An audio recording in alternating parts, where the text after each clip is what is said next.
So today's video is addressing PES anserine bursitis. So to start with, we want to start to massage around the inner part of the leg into the adductors, sartorius and gracilis, as well as semitendinosus. So PES anserine bursitis, or tendinopathy as well, causes pain at the lower inner part of the knee.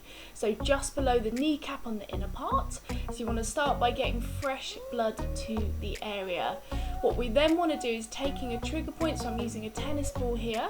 You want to start to relieve any points of tenderness within the belly of the muscles. So what's really key when we get triggered bursitis, that inflammation below the knee, is that you want to take the pressure off where it's pulling on the attachment. So when a bursa inflames, typically it can either be from overuse, increased frequency, or tightness in the muscle bellies as they pull on their attachment on the inner lower part of the knee.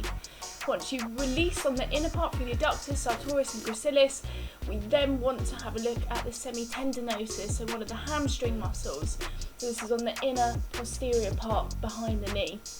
So what you're feeling with the trigger point is you're finding a tender point, gently adding the pressure, taking it to about 8 out of 10 and then holding, and you're holding that pressure until it relaxes. So we want to aim to do this for 30 seconds. So like I said, really common in runners, anyone with high impact sport, really common to tighten on the inner part of the leg and behind the hamstrings. So vital to release.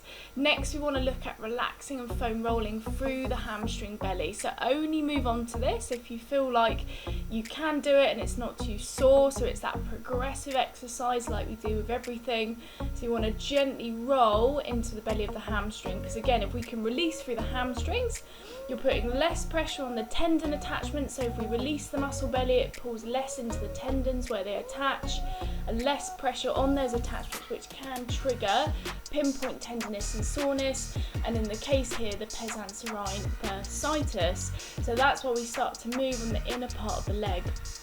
So we've got adductor, longus and brevis, which is involved as well, but the main muscles involved in the PES anserine bursitis will be sartorius, gracilis and semitendinosus. So that's what we're aiming for, is releasing all around the knee. So definitely inner part of the knee, again being really careful because it's below the inner part of the kneecap of where we're feeling it. So if you get to the kneecap just below, we typically feel it in that area.